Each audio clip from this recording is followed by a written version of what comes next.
নমস্কার, আমি সুদেশনা। তোমাদেরকে আজকে দেখাচ্ছি আমি এর আগেও দেখিয়েছি অনেকবার। তো খিচুড়ির সাথে সব মেশানো সবজি, সব মেশানো এই সবজিটা মনে হয় দেখানো তেমন হয়নি। পালং, শীষ পালং দিয়ে দেখাইনি। তো আজকে শীষ পালং দিয়ে সব মেশানো শীতের সবজি, আর তার সাথে গোবিন্দভোগ চালের মুগ ডালের খিচুড়ি, এই দুটো থাকছে। শনিবার আজকে তো নিরামিষ, প্রায় দিনই আমাদের খিচুড়ি হয় শনিবার দিন। আর সকালে খুব ভালো থেকো, দেখতে থেকো ভিডিওগুলো, আর অবশ্যই এটা করে খাওয়ার চেষ্টা করো। খুব হালকা পাতলা রান্না, কোনো অসুবিধা নেই। তবে এক মাসে 2 দিন বা 3 দিন খাওয়াই যায় রিচ রান্না, তেমন কোনো ক্ষতি করবে না তাহলে। কিন্তু ডেলিকার যেটা রান্না সেটা একটু কম মশলা দিয়ে খাওয়াটাই ভালো। তো আর যদি সহ্য করতে পারো, খেতে পারো, কোনো অসুবিধা নেই। তবে হালকা রান্নাটাই আমি চেষ্টা করি করার। আজকে রান্নাটাও খুব হালকা, সকালে করে খেয়ে দেখো। ফোড়নগুলো আগে দিয়ে দিচ্ছি। 5 ফোড়ন দেবো তরকারিতে, 5 ফোড়ন। এই 5 ফোড়ন দিলাম, আর একটু দিয়ে দিচ্ছি। আর দেবো রাঁধুনি, রাঁধুনি বা চন্দনী যা বলতে পারো। এবারে ভালো করে এটা গরম হবে, শুকনো লঙ্কাটা গরম হবে। তেজপাতা দেবো, তেজপাতা দিয়ে একে একে সবজিগুলো আমি ছেড়ে দেবো। এই তেজপাতা দিয়ে দিলাম। তেজপাতা দিয়ে আমি এবার একে একে সবজিগুলো ছাড়তে থাকছি।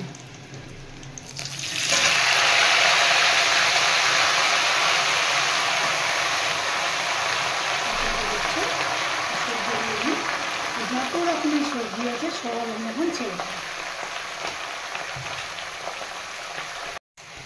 এবারে দেখো সবজিগুলো সব এক একটা দিয়ে দিয়েছি আমি, যা যা ছিল। এবারে ভালো করে মিশিয়ে নিচ্ছি, আর পরিমাণ মতো লবণ হলুদটা দিয়ে দিচ্ছি। কাঁচা লঙ্কা চিড়ে দিয়েছি, আর শুকনো লঙ্কা ফোড়নে তোমাদেরকে দেখিয়েছি দেওয়ার সময়। হলুদ পরিমাণ মতো দিয়ে দিলাম। এবারে লবণ দিয়ে দিচ্ছি, লবণ 2 চামচ দিয়ে দেবো, 1 চামচ। এবারে ভালো করে মিশিয়ে নেবো। আর শীষ পালংটা আমি কিছু কিছু পড়ে গেছে, কিন্তু শীষ পালং আমি আলাদাই ভালো করে এই যে ধুয়ে রেখেছি, একটু পরে দেবো পালংটা। আগে সব সবজিগুলো ভেজে নিচ্ছি, পালংটা একটু পরে দেবো। বেশিও হয়ে গেছে আমার অনেক, এগুলো সেদ্ধ হয়ে একদম কমে যাবে এখনই, নাড়া মাত্র। আর একটা, এই সবজি বাজারেরগুলো তোমরা যদি বাজার থেকে এনে কাটার পরে ভালো করে যদি সেটাকে লবণ দিয়ে জলে আর দেখো একটু একটু কমে এসেছে, এটা জায়গাটা কমে এসেছে, সেদ্ধ হালকা হালকা জল ছেড়েছে। এরপরে আমি দিয়ে দিচ্ছি শীষ পালংগুলো, যেটা আমি বললাম যে লবণ হলুদ দিয়ে ভালো করে এগুলো ভিজিয়ে রাখছি এখন ভিনিগার দিয়ে। তোমরাও রেখো পারলে, খুব ভালো। এবারে এটাকে ঢেকে রাখবো, আবার কিছুক্ষণ ঢাকা থাকবে। ওপাশে আমি এদিকে খিচুড়ির ব্যবস্থা করতে থাকি, কারণ এখন খুব তাড়াহুড়োর টাইম। এটা এদিকে হোক, ওই পাশে আমি খিচুড়ির ব্যবস্থাটা এবার করছি। আমি দিয়েছি আমার চ্যানেলে। আর এটা আবার তাও একটু হালকা দেখিয়ে দিচ্ছি। এটাকে ভেজে জল দিয়ে আগে সেদ্ধ করব, কিছুক্ষণ সেদ্ধ হবে, তারপরে আতপ চালটা দেবো। কারণ যেহেতু আতপ, দেখো ওইদিকে আমি ডালটাকে সেদ্ধ করছি, তোমরা দেখতে পাচ্ছ ডাল সেদ্ধ হচ্ছে ওইদিকে। আর এদিকে মুগ ডালটাকে ভেজে সেদ্ধ করছি, এদিকে তরকারিটা হচ্ছে। ভালো করে আমি নেড়ে ছেড়ে লবণ হলুদ দিয়ে পুড়িয়ে দিয়ে দিচ্ছি।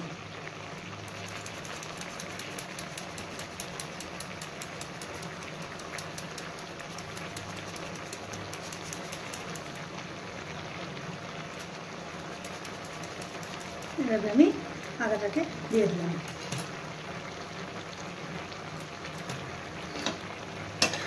নামানোর একটু আগে ভাজা মশলা দেবো, ভালো করে নামিয়ে এবার সেদ্ধ হতে দিলাম। আবার 5 থেকে 7 মিনিট মতো আরও সেদ্ধ হবে। আর ওদিকে ডাল সেদ্ধ হচ্ছে, এদিকে একদিকে আবার চালটাও আমি ভিজিয়ে রাখবো। ডাল সেদ্ধ হলেই চালটা আমি বসিয়ে দেবো হাঁড়িতে। দেখতে থাকো তাহলে। তরকারিটা ফুটছে, আমি একটু ভাজা মশলা অ্যাড করছি, একটু পরিমাণে ভাজা মশলা। তোমরা চাইলে দিতেও পারো, নাও দিতে পারো। ভাজা মশলা অ্যাড করে দিলাম।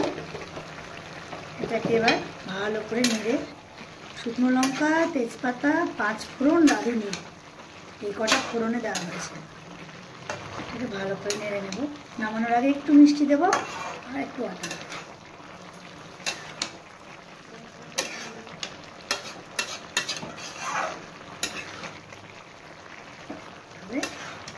প্লেন রান্না, সহজ রান্না, খাওয়াও শরীরের পক্ষে ভালো। করে খেয়েও ভালো লাগবে নিশ্চয়, আমাকে জানাবে তোমরা ভালো লাগলে। সরস্বতী পুজোর সামনে তোমরা কে কেমনভাবে কাটাচ্ছ আমাকে জানাবে। আর এই রান্নাগুলো তো সরস্বতী পুজোর হামেশাই হয়, সবসময় সব জায়গাতেই। স্কুলে আমরা ছোটোবেলায় স্কুলে যখন যেতাম, এই কত আনন্দ, এই রান্নাগুলো কত ভোগ হিসেবে খেতাম। স্কুলের আনন্দ আর পরে পাওয়া যায় না, স্কুলটা স্কুলের মতোই থাকে। তো যাই হোক, তোমরা কেমন করে কাটাচ্ছ জানাবে আমাকে। আর এটা আরেকটু হবে, তারপর আমি নামাবো। আর কিছুক্ষণ একটু হবে, একটু রানিয়ে নিচ্ছি আমি। ওদিকে তোমার ডাল সেদ্ধ হয়ে গেছে, এবারে আমি ডালটা ওদিকে সেদ্ধ করছি। দেখো এটা সেদ্ধ হয়ে গেছে, এবারে আমি নামাবো। দিয়ে আমি চিনি অল্প সামান্য, আর চিনি আর ময়দা দিয়ে দেবো। এই চিনি দিয়ে দিচ্ছি, তোমরা যেমন চিনি খাও তেমন দেবে। আমি এখানে একটু বেশি পরিমাণেই দিলাম, মিষ্টি মিষ্টি লাগবে তাই। আর তার সাথে দেবো ময়দা। সেদ্ধ হয়ে গেছে, তোমরা দেখতে পাচ্ছ।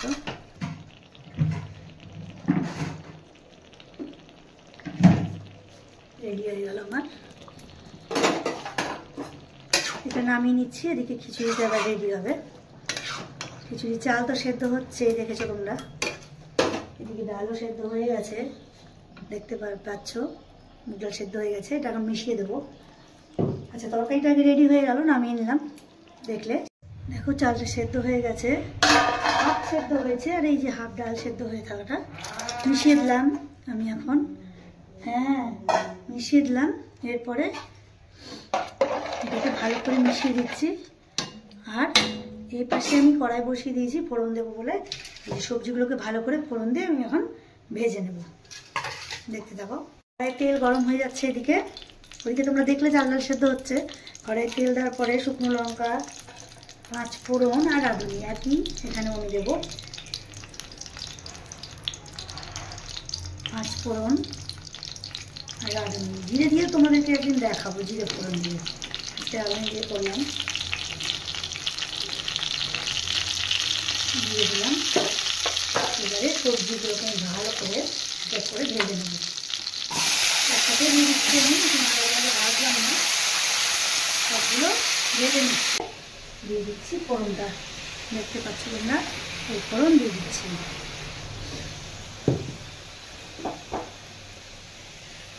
দিয়ে দিলাম।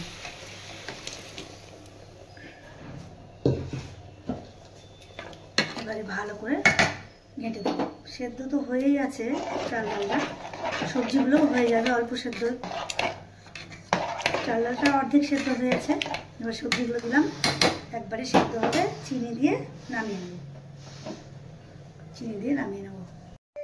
চিনি দিয়ে দিচ্ছি আমি পরিমাণ মতো খিচুড়ির মধ্যে, এই 2 চামচ দিয়ে দিলাম। এবার আমি নামিয়ে নেব। রেডি হয়ে গেছে আমার খিচুড়ি। মটরশুঁটিটা আমি অ্যাড করেছিলাম, আর কাঁচা লঙ্কা চিড়ে দিয়েছি, আর একটু ধনে পাতা আর ঘি দেবো, ব্যাস, আর কিছু না।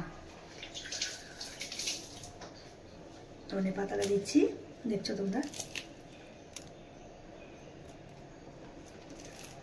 হাত দিয়েই ছিঁড়ে দিয়ে দিচ্ছি, তাড়াহুড়োর সময় তোমরা কেটে দিও, যেমন যার সুবিধে। এটাকে ধনে পাতা দিয়ে দিলাম, এবার একটু ঘি দিয়ে দেবো, ব্যাস, তাহলে আমার রেডি হয়ে গেল খিচুড়ি। ঘি দিয়ে নামিয়ে নিচ্ছি। চলো তাহলে নামিয়ে নিই খিচুড়ি। এরকম পাতলা খিচুড়ি ভালোই লাগে খেতে, খেয়ে দেখবে করে। নামিয়ে নিলাম তাহলে। দেখো আমার রেডি হয়ে গেছে খিচুড়ি, তার সাথে সব মেশানো তরকারি আর শীষ পালং দিয়ে তরকারি সব মেশানো। এই সাজিয়ে নিয়েছি, খেতে দিয়েও দিয়েছি। তোমরা এইভাবে অবশ্যই করে খাবে আর জানাবে আমাকে কেমন লাগলো। আর এই যে আমার তরকারি, খিচুড়িটা আমি ঢেলে নিয়েছি। খুব সাধারণ রান্না, খুব সহজেই এগুলো করা যায়, আর কোনো ক্ষতিও করে না। এই রান্নাগুলোই আমি দেখাই, যেগুলো শরীরের পক্ষে কোনো ক্ষতি নেই। সকলে খুব ভালো থাকবে আর দেখতে থাকবে আমার ভিডিওগুলো। ভালো লাগলে অবশ্যই চ্যানেলটাকে লাইক করবে, সাবস্ক্রাইব করবে, আর নিজের ভালো লাগার কাজগুলো অবশ্যই করতে থাকবে। আজ তাহলে আসি, সকলে খুব ভালো থেকো, সুস্থ থেকো, টাটা।